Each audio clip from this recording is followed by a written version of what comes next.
방송 PD로서 본인의 장점이라고 말씀한 것 중에 예민함과 무난함? 두 가지라고 안전함? 네, 그게 제가 소심해서 그런 것 같고요. 못 먹기 싫어서. 네. TV PD는 늘 정말 많은 대중 앞에 자기의 결과물을 내놓는 사람이잖아요. 좋아요, 구독, 알림 설정.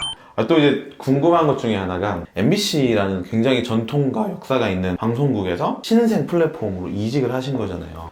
처음 옮길 때 고민되는 점, 기대되는 점 이런 게 좀 있었을 것 같아요. 아무래도 조금 더 자유롭지 않을까? 이런 생각들을 했던 것 같고요. 어차피 미디어 시장이 이제 앞으로 계속 바뀔 건데 내가 PD를 계속 해먹고 살 거라면 뉴미디어 시장을 조금 하루라도 빨리 한번 경험해보는 게 좋을 것 같다라는 생각을 제일 먼저 했어요. 몸이 아무래도 가볍다 보니까 바뀌고 있는 어떤 시장의 변화에 대해서도 여러 가지로 좀 대처하고 이런 것들도 훨씬 더 빨리 경험할 수 있을 것 같고 실제로 와서 해보니까 확실히 그런 부분들은 다른가요? 일을 하는 데 있어서는 사실 저희가 느끼기에는 큰 차이는 없어요. 뭔가를 기획해서 누군가를 찍어서 편집해서 그냥 컨텐츠를 내는 그 일의 프로세스 자체는 뭐 MBC에 있을 때랑 여기 있을 때랑 거의 다르지 않고요. 그리고 제일 큰 차이라고 하면 그런 게 있는 것 같아요. 방송국에서는 컨텐츠의 퀄리티랑 상관없이 제일 중요한 게 편성이거든요. 그러니까 그 편성이라는 게 사실은 그냥 저희가 쉽게 생각하기에는 시간대별로 어떤 프로그램들을 배치할 것인가인 것 같지만 그 시간대에 어떤 프로그램이 배치가 되어야 하는가, 그러니까 이 시간대는 누가 봐야 되고 어떤 타깃을 상대를 해야 되고 요일은 어떻고, 넓게는 1년 동안 봄에는 뭐 어떤 프로그램들 위주로 좀 편성을 하고 가을 개편 때는 뭘 하고 뭐 이런 것들을 결정하는 게 이제 편성부에서 하는 일들이고, 되게 전략에 대한 고민들을 하는 일이기도 하네요. 그 편성이 이제 점점 의미가 없어지고 있어서 TV의 위기이긴 하죠. 아무리 영화를 좀 저예산으로 적게 만들어도 2시간짜리 영화를 만들면 최소 프리프로덕션부터 포스트 프로덕션까지 1년은 걸리거든요. 광고도 아무리 빨리 만들어도 한 달. 근데 얘는 60분, 80분인데 매주 만들어요. 그리고 시간이 너무 모자라고 이게 미완성인 것 같이 느껴지더라도 죽어도 금요일 밤 10시 5분에 나가야 되는. 그러니까 우선순위가 편성에 있어요. 작품성이 아니라. 85분을 만들기로 약속을 했으면 84분 30초 아니면 뭐 한 85분 15초 1분 안에서만 조율의 여지가 있어요. 이게 제일 중요하거든요. 반면에 디지털 매체는 몇 분을 해야 된다가 없으니까 토기날까가 첫 회는 14분을 만들었거든요. 나중에 가면 김희진 선수 나왔던 편은 30분이 넘거든요. 이제 카카오TV에서는 PD가 생각하는 거에 따라서 15분을 내기도 하고 30분을 내기도 하고 할 수 있는 어떤 그런 자유로 TV의 편성의 개념이 없다는 게 디지털 매체에서는 좀 상대적으로 자유로운 장점이 있는 것 같습니다. 그러니까 이게 아까 그냥 편성이 되게 중요하고 그게 좀 다르다라는 게 또 설명을 드리니까 좀 새롭네요.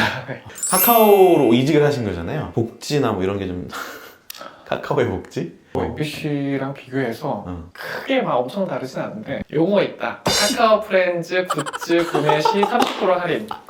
네, 복지카드라 그러죠. 그 책, 영화 뭐 이런 거 볼 수 있도록 포인트 주시는 그게 MBC가 한 80만 원 정도 1년에, 여기는 이제 한 120만 원 정도. 정확하게 모르겠는데 좀 더 많다. 네, 그런 차이가 있습니다. 네.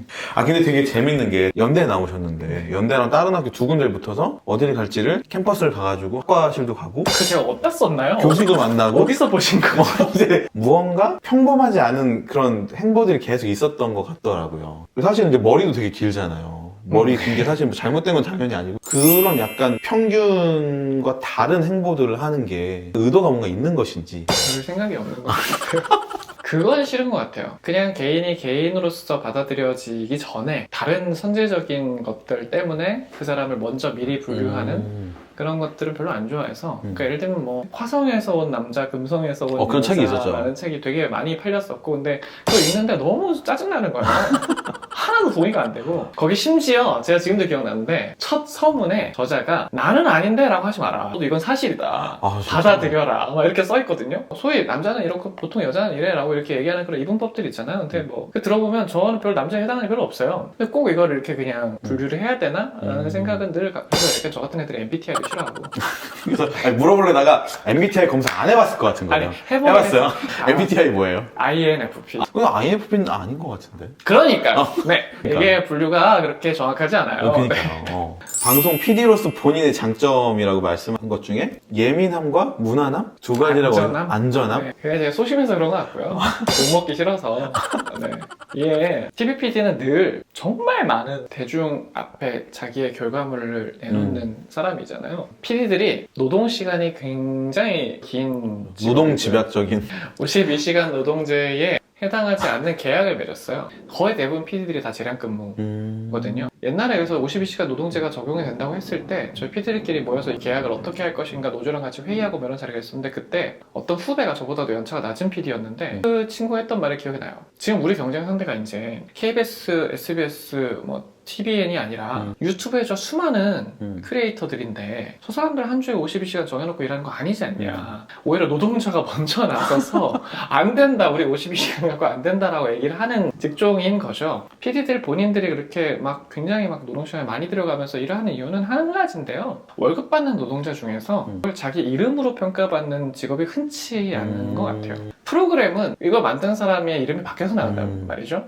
봤는데 너무 내가 싫고 마음에 안 들면 검색해가지고 누구야 PD 이거? 누구누구 PD만 죽어라 욕하잖아요. 가시나들 같은 경우에도 무해한 예능이다 라고 하시지만 가시나들을 보고서도 욕하는 사람들이 있어요. 이제 할머니들을 섭외하고 손짓발 되는 짝꿍들을 섭외했잖아요. 노년층하고 관계하는 건 사실은 조금 어려워하는 친구들은 또 되게 어색할 수 있어서 일부러 자기 할머니 할아버지하고 굉장히 친밀한 친구들 위주로 섭외를 했어요. 그런 친구들이 또 다른 할머니 할아버지들한테도 잘하니까 보통 그러면 반말해요. 할머니 그랬어?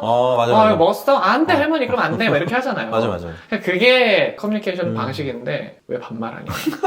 새파랗게 어린 게 진짜 보기 싫다. 버르장머리 없다. 이런 사람 되게 많고, 그러니까 늘 저희가 예상하지 못한 반응들을 만나기 때문에 피디들 중에서 이제 그런 예민함에 대해서 되게 피로감을 느끼는 사람들도 많고, 근데 이제 그게 피로하다고 해서 아유 다 말도 안 되는 얘기 하기 시작하는 순간 큰 사고를 한번 칠 수가 있는 위험성이 이제 도사리고 있는 거죠. 늘. 그럼 지금 이제 통일학과 끝났잖아요. 요새는 뭐 하는 기간이에요? 이제 대부분 PD들은 기획기간, 제작기간 이렇게 나눠요. 제작기간에는 정말 이제 매주 섭외하고 찍고 편집하고 내고 하는 기간들을 쭉 가지고 기획기간에는 다음에는 뭐 할 거냐. 그래서 기획기간에는 사람을 많이 만나고 뭐 PD들마다 자기가 기획하는 방식이 있는 것 같아요. 뭐 책을 많이 본다든지 뭐 전시를 열심히 다니는지. 상대적으로 해서 기획기간에 좀 노는 것처럼 보일 수 있거든요. 실제로 놀긴 놀죠. 영화 보고 게임하고 뭐 책 보고 하는 근데 마음이 하나도 안 편해요. 몇 달 뒤에 다가올 제작 기간을 준비. 뭐 하지? 라는 마음 때문에 뭘 봐도 즐거우려고 보는 게 아니라 내가 좀 이거 보고 있을 때가 아닌데 하면서 좀 도움되고 있는 게 뭘까 하면서 그냥 모드가 딱 기획 모드로 바뀌면 내가 눈 뜨고 밤에 눈 감을 때까지 보이는 모든 것들이 다 몸을 쉬는데 머리가 못 쉬네. 네, 약간 그런 상태가 좀 스트레스가 훨씬 큰? 지금 요새 그 기획을 준비하기 위해서 주로 하시는 게 뭐예요? 영감을 얻거나 아이디어를 얻기 위해서? 생각을 하죠. 아마 대부분의 창작을 뭔가 하시는 분들이 제일 많이 받는 질문일 것 같아요. 근데 거기서 되게 기가 막힌 대답을 하시는 분들이 가끔 있어요. 저희 프로그램에 나온 게스트분들 중에 김영하 작가님이 하신 대답을 제일 좋아해요. 김영하 작가님 그렇게 얘기하셨거든요. 글을 쓰지 않는 시간에는 작가로 사는 일에 집중합니다. 멍을 때리고 창가에 앉아서 사람들을 바라보고 꽃에 물을 주고 작가들이 그렇게 어떤 삶의 여백을 가질 때 거기서 나오는 어떤 그런 순간들이 있는 것 같다라는 얘기를 하셨는데 그게 되게 정말 저 말이 맞구나라고 생각을 한 게 대부분 아마 기획하거나 창작하시는 분들 비슷할 텐데 그냥 스위치를 키는 것 같아요. 특별히 뭘 하는 게 아니라. 그러니까 예를 들면 뭐 어떤 기업의 인사 담당자를 하시는 분이랑 같이 만나서 그냥 커피를 마시고 그냥 얘기를 할 일이 있는데 인사 재밌는데?